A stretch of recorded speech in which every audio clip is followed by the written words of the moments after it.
Assis pour garder ma belle. On a lettre d'émission à dire. Dans pesant, mutual ligne, on doit consulter fait na fessier.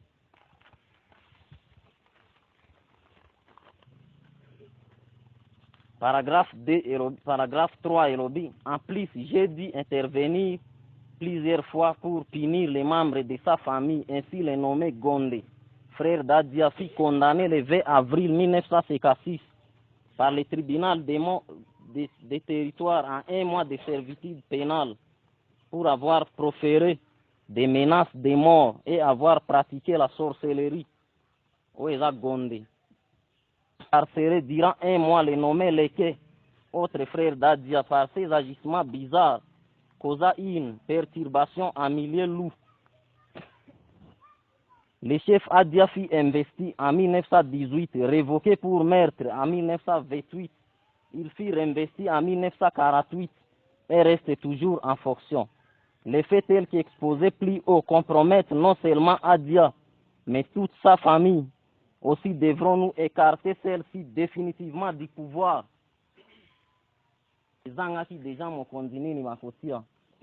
Il est à souligner que chefferie s'est symbolique déjà dans des groupements après délimitation. Chef wa Yambazala qui a mutua uniba, Yami Bale komi, et comme Adia na groupement, ya Panduru. Siko, Balobinin. Mais en même temps que la création du secteur d'Aru comprenant les chefferies Lou Nyon Ocho. Si on denye siko Lou et perdre chefoté, bah écarter famille na définitivement son agissement na bango bizarre. Plupart va souligner sorcellerie. Bah écarter bango chefferie comment si siko zangi mokonzi. Tant chefferie zangi mokonzi. Babi siko awa toko sala nini, il faut rendre Lou et comme secteur. Lou et comme groupement. Lou et comme groupement. Comme ça, Nyo et comme groupement, na autre comme groupement, va réunir en Nyon Somoko et Sali Chefferie, et Sali Chefferie, et Sali Nini, collectivité sectaire. Bamanda il faut étudier succession à Adia. Bah étudier succession, si bamoni succession est après on a commissaire de district, il y a Ituri, il y a comme là qui est administrateur à territoire. Où est la commissaire Mandele? 5563. Il y a 29 novembre 1957, Brunia. Babi, na dernier paragraphe à Soukerobi, j'estime en effet que le changement de la famille à la tête des chefferies, commissaire de district a fait si ordre, l'administrateur a bien estimé que famille a dit a écarté le pouvoir pour changer famille à la tête à chefferie. Les changements géographiques du chef-lieu des chefferies sont des modifications trop importantes pour être décidées sur les éléments que vous me présentez. Commissaire, en effet, vous changez famille régnante dans la tête à chefferie. Et puis vous changez chef-lieu ainsi que Zalaki. Tant que comme vous changez famille régnante, vous changez chef-lieu, babi procédure nini va faut employer. Selon la procédure, on va changer qui dans famille régnante. Du chef actuel. Et si quand siko bazo que nous changer famille régnante va bi filiation du chef actuel. Point wanandenga na zui. Le seul système d'hierarchie connu en milieu Loubara est coutumièrement admise et celui des classes d'âge. Awana Loubara ba ebi que méthode o eponaka mokonzi. Pe o coutume à Loubara ebi eza makambo etali mbula. Mundela komia wa anzi nyiri afa piber. Anzi nyiri za bana muke. Karoule nyiri, jeune Jean, célibataire ou marié. Karoule Ouara. Mundele nda komi. Homme fait. Mbaza. Mbaza veut dire vieillard. Ou exact procédure à consultation. Mundela salaki na jour wana. Wana to bossa na adiana mazate. Aza écarté définitivement na pouvoir na tawana. Les seules autorités coutumièrement admises, Mbaza. Mundela obi coutumièrement admis au eza wanakati amboko eza Mbaza. Mbaza eza banani les plus vieux de la plus ancienne lignée d'une famille. Ndembaza. Aka. Aka veut dire le plus vieux d'un groupement de familles. Atolo.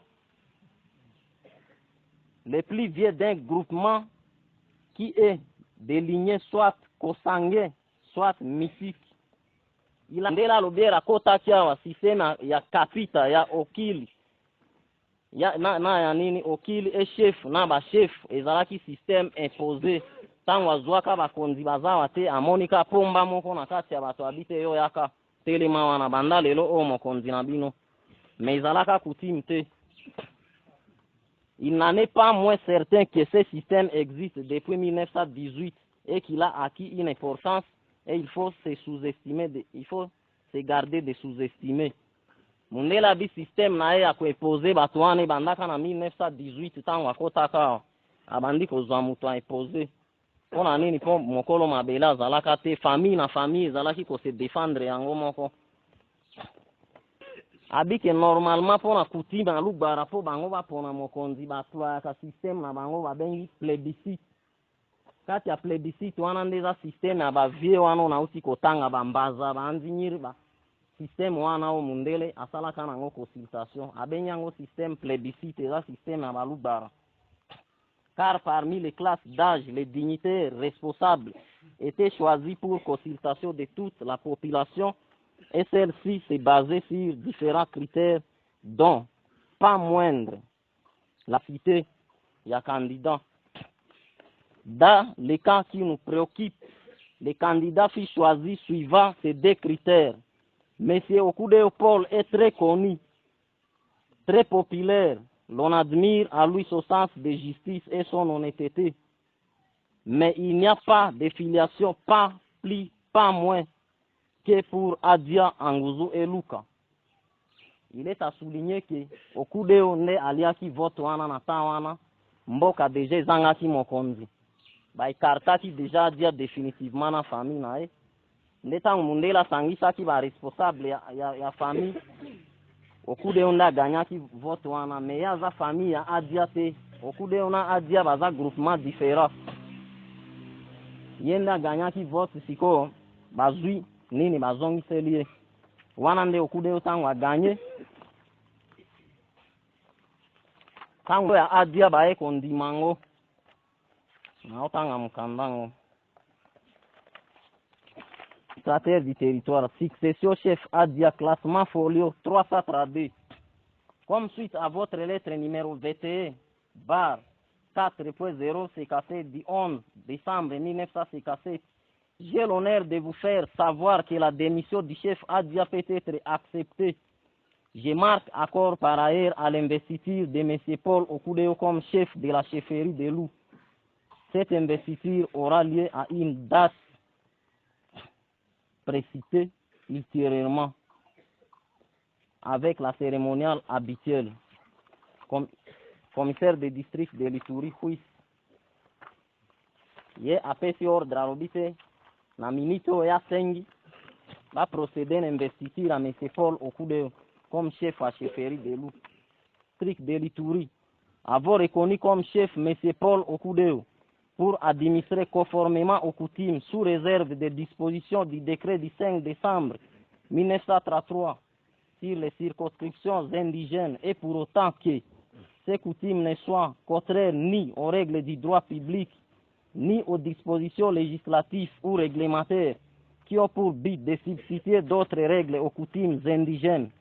La chefferie de Lou, reconnue et délimitée par décision numéro 258 à date du 5 février 1941. Le chef précité est chargé de représenter la dite chefferie dans ses rapports avec l'autorité européenne. Commissaire de district Huis, original abrévé en ango. Paul Okudeo. Likolang wana eza médaille na kobimisango siko. Balle d'investiture, l'an 1958, le 27e jour du mois de février, proclamation publique a été faite de la décision du commissaire de district de l'Ituri, confirmant M. Paul Okudeo comme chef de la chefferie de Lou. Le chef prédésigné a promis solennellement devant nous, DOAL, MGA, commissaire de district, assista Dima, délégué par le commissaire de district de l'Ituri, de se conformer aux instructions et aux ordres légaux de l'autorité et de remplir fidèlement ses fonctions définies par l'article 43 et 44 du décret du 5 décembre 1933, dont connaissance lui a été donnée. Il a déclaré fixer son principal établissement à Yukumotawa. Yukumotawa o bandako nyonso okude onda tonyango soki mutu akotia tembe. Il a déclaré fixer son principal établissement yenda wamisa chefferie zalawa sur ordre à commissaire de district. Ango tangu déjà ba étudier ba norme nyonso esengi ke yaza la chef balatisie na besigne o eza décrit dans l'article 6 ya ordonnance royale numéro 29 bar AIMO du 14 mars 1935 et lui avait fait remise du présent brevet. Nde ango bapesa ki brevet wana mpona ko témoigner besigne wana. De tout quoi, nous avons dressé le présent procès verbal en triple original au jour, mois et an qui est dessus. Chef Paul Okude a signé, non commissaire de district. Ordonnance numéro 29, il y a 14 mars 1935. La palata ne yango. La brevet à palata wana yango faut va le battre izaki ya mutu. Et yuku o eza isika koko ngande a établir établissement na ai ao. Monsieur Chanji wazalaki à titre foncier. Ozana makopine ndenyo na siko lelo tozoka conflit foncier zoboma awa bato bazokufela conflit ya mabele na tangu wana délimitation ya 1941 esalemaki ezaka délimitation ya chefferie ya interchefferie PV numéro 258 wana carte yango eza mpe ya lambo moyen na komisango awa eza te boko eskize page wana oyo délimité chefferie. Après délimitation wana ekomaki na 1956 babandi kodécortiquer bagroupement banini tu ntango bazokabola bagroupement mpo kala na ntango ya chefferie adia wana bagroupement ezalaka 5 te ezalaka clan. Chefferie wana ezaki orenye likolo ya 2 clan, clan Madi et clan Lou. Baye kofusionne 2 clan wana na 1941 bakaboli yango epesi bachefferie 5 chefferie et 5 plutôt 5 groupement. Tango epesi okude onde mutu ayamba tambolaka na mutu a titre foncier a dessiner carte oyo ezalaki koséparer ba village oyo eza agenda okude a dessiner ba carte inter village nyonso lelo koyoka tel village na tel village bazoswana likolo ya mabele eza na kati ya agenda koko na ngai oyo bakofungolela oyo asali mpe balégende ke tel village est séparé de tel village par tel colline tel vallée nyonso eza na ba réunion nyonso asala na 1956 oyo eza balitige ya bagroupement séparation ya bagroupement balocalité banini tu yango carte oyo nde Lou Mobimba efandi awo yango nde eza considéré comme livre d'or ya mboka oyo na mboka nyonso bayebi okude oyo nde mutu aplasa awa biso nyonso tobotami awa oyo ezalaka lopango ya koko na ngai bato nyonso bayebi yango ntango aye kokufa na 1984 atikaka chefferie banotable kaka mboko bayaki kofanda base décide parce que ye azalaki na assistant na ye ezalaka mwana na ye Pierre Nzia okudeyo nde azalaki koassiste alors pouvoir se transmettre automatiquement mpona Pierre Nzia okudeyo. Pierre Nzia a régné 2 ans awa na chefferie plus que bamabe na ye mutu aza mutu il faut bareproche soki asali mabe normalement coup politique eyaki kosalema na bapoliticien mboka oyo baza bien connu bapoliticien lelo te bapoliticien kala oyo baza bien connu bana mboka nyonso bayebi basala coup politique ya koloba ke Pierre aza mutu moko azomela masanga ou bien nini toyebi pe te ntina yango eza te tosutukaka ntongo moko etanaki na butu basoda babimeli na chefferie koya kobukle ndako ya chef keno chef aza bandi chef aza baakisation moko eza na ntina te sans procédure administratif bakomando baye ebele na voie moko politique soit disant chef aza mutu ya IDPS bango baza bato ya impr comment mutu IDP azofanda na nini na pouvoir à un père a régné bayaki ko dégager chef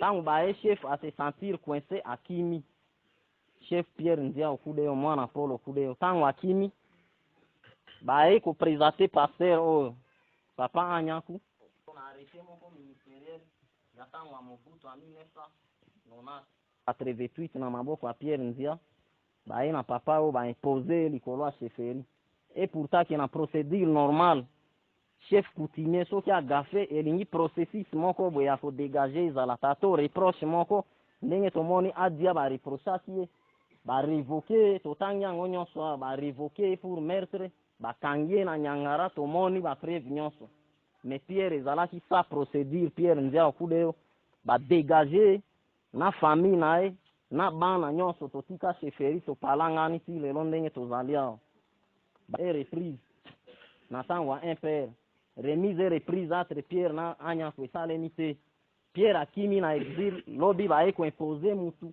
sans procédure chance akimaki na carte oyo na akimi na ba médaille oyo ya papa na ye presque 24 ans ou bien 22 ans ti ndenge baye koya lisusu na ye bato yango bayaka na bango mpe toyebaka bango te sake famille renyate ezoyeba siko te administration ya chefferie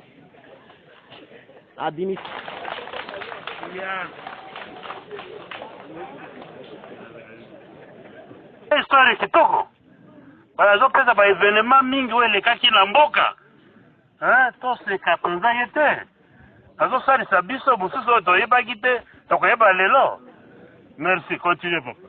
lelo toye tosia mutu bwe chef sake famille ya Paul Okudeo bayeba chef wana auti na ligne nini alors lelo circonstance oyo tokomi nango ekomaki ntan moko ntango ye chef akoti na pouvoir abandi komema banotable neyo bafandi awa bazoya na village kotortire bapaka village kuna epa na biso ke babimisa bamédaille na carte oyo eza ya koko na ye adia et pourtant ke médaille eza na ordonnance royale oyo badécret oyo eza na ordonnance oyo eza likolo yango siko biso tozwa topesa chef yango nde pesaki famille efande kocerte babi te tokoki kozwa eloko topesa moto ya libanda te barassemble bavie sage nyonso conformément na mokanda oyo bavie basalaki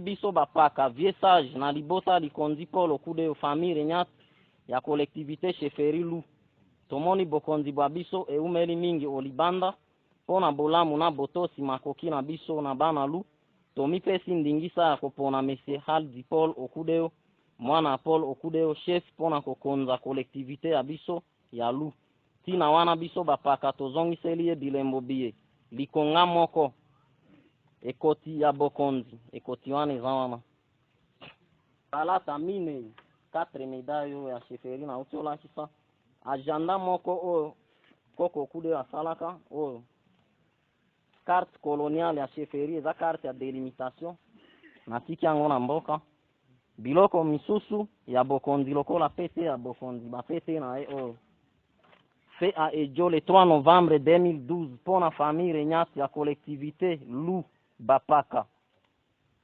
Ezwa Aga ezaleki ya Okudeo Madame Paul Marie Okudeo Okudra Okudeo Mawa Okudeo Ogua Okudeo otweza bana naye Kodo Okudeo Opinya Okudeo Madira Okudeo Dawa Nzio Eredra Medar Kichi Alio Avonyaku Olua Michel Mundwa Avudri Gurenzio Achi Avudri Drata Madima Adu Okudeo Osaru Okudeo Angaiko Okudeo Edia Ezwa onyo seza bana Okudeo bazalia bo basinyaki mukandao poto koma na niveau wana yango o ba dépêchaki nango bino boya atani seza lettre à gouverneur objet la restitution des pouvoirs et installation du chef investi de la chefferie Lu accusé réception à mesdames, messieurs, les membres de la famille regnate de la chefferie de Lu à Ejo.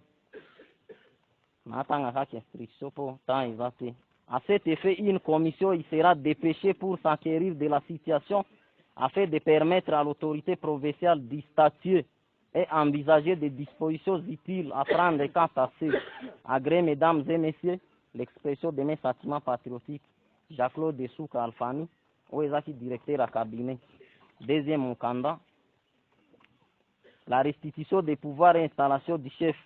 À cet effet, j'instruis monsieur le commissaire de district de l'Ituri et l'administrateur du territoire d'Aru qui me lisent en copie d'enquêter sur les faits, procéder à la consultation des membres de la famille Regnac qui doivent désigner un chef légitime pour diriger l'entité précitée. Et m'en fait rapport. J'en fais une instruction de service pour le gouverneur de province en mission, Pascal Mombi Opana, vice-gouverneur. Nakanisi suka exposé na biso yango bavie bazali bamikolo eza te ke vie nyonso aza na suki mpe ndako sur la vérité parce que bango nde baza na base ya spoliation ya pouvoir elingi bapreve nde mema biso.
ya moto mwana mbale ya suka tu ezokende epa na bandeko bazali pe solo oyo lokola boyebisi yango kombo na ngai madiro okudeyo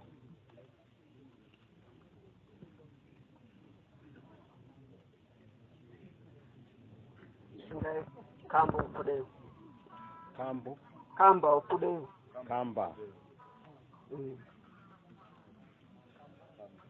biso awa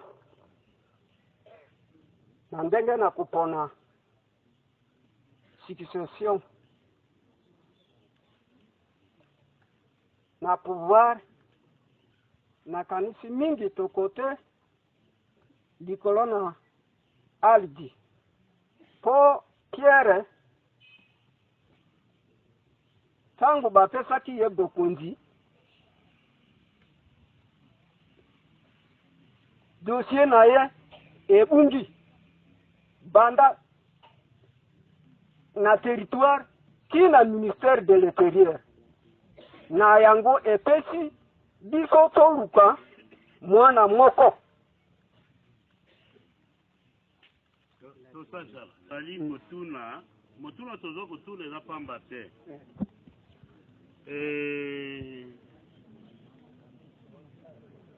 awa balobi boye au sujet de la désignation d'un chef coutumier,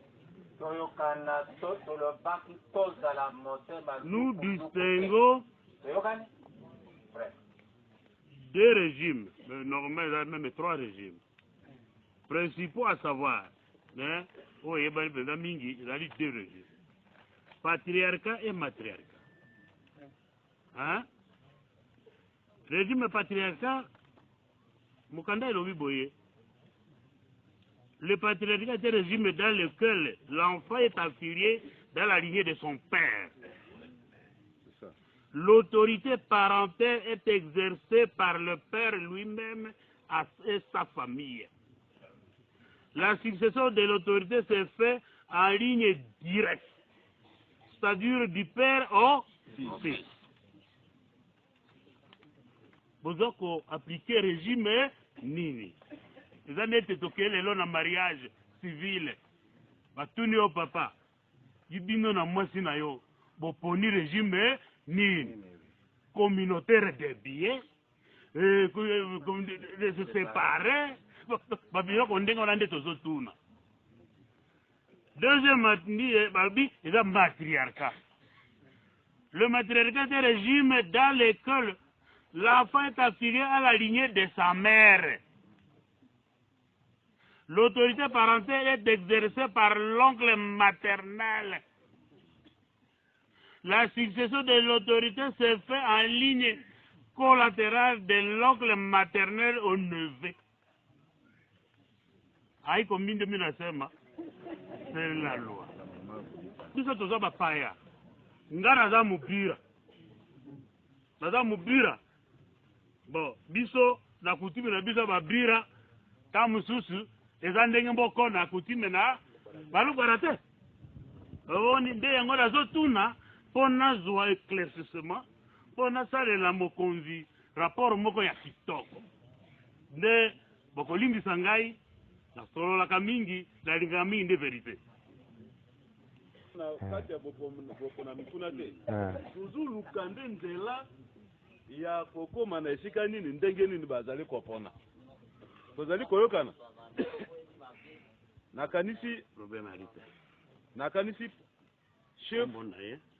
Oui, chef azali kotuna bino na lolenge ya malamu epa na biso bapona kandenge nini. Bapesa pona kukonza collectivité mutu moko capable. Oyo atangi pe akoki kosala malamu pona tombola na collectivité na biso. Yango nde famille etango afandaki na décembre 2012 makanisi ye kokende likolo na ALDE po atangi aza na diplôme d'état azali capable po atombola collectivité na biso po akende liboso. Donc famille ya mama lokola abotaki mwana wana awe pa na tata na ye tango mwana aza na 2 ans tata na ye pa ayi kokufa akei epai na bango te akoli epai na banoko na ye na ejo azali lokola mwana na Paul yango nde makanisi ekei batia ye mokonzi na place na koko na ye. Nakanisi repose na ngai yango. Eloko mususu ya kobatisa ezali namoni mama olingaki osolola makambo ya kosolola mususu ya kobakisa ekoloba pembeli toboyi okudeyo nakanisi likolo na bamukanda wana tu bokozwa signature na ngai première ne ya Paul okudeyo likolo na mwana oyo bandeko na ngai baponi wana balandi système matriarcat puisque ngai nabotaki ye ntango nazali molakisi awa tokutanaki na papa na ye papa azali mutu ya awa te papa akufi mpe awa leki na ngai oyo nde akolisi mwana oyo tosali makasi totangisa ye yango atangi sikawa bafamille bamoni ndenge azosalisa famille makambo tu etali ye balobi te mwana oyo topona ye akoki kosala musala ata na collectivité ndenge aza na bolingo akosala musala kitoko yango nde baponaki ye ngai nde nazalaka aîné de la famille okudeyo apaka te ngai nde nalingaki nano napose candidature na corps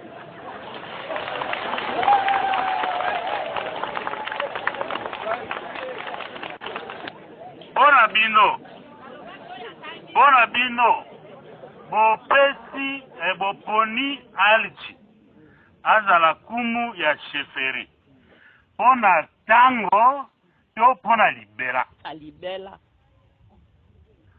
descendance ya bokonzi sikoyo longoli epai ya okudeyo ekomi na ali aje pana bino ndimi ye azali na lignage na okudeyo pongai nazali mwana na okudeyo to yoka ta mwana mobira okomisi elo barate ndeko na yo soki apoti mwana papa ngwazi kote sima banoko wana kaka nde bayaka kubaloka okoyoka bakobisi yo mwana tele ozoyoka bokongezana biloko mingi eza sukari bon la kanisa beaucoup pour na comportement na bile zali positif akoki territoire daru pe ba différents invités na ba membre nyonso akoki na zone sel bino merci mingi poete commission merci na commission d'arbitrage ndenge bondimi ko yoka kolela na biso pe bondimi ko se déplacer mpona koya ko arbitrer makambo oyo ezali ko ronde collectivité na biso ya lu collectivité na biso ya lu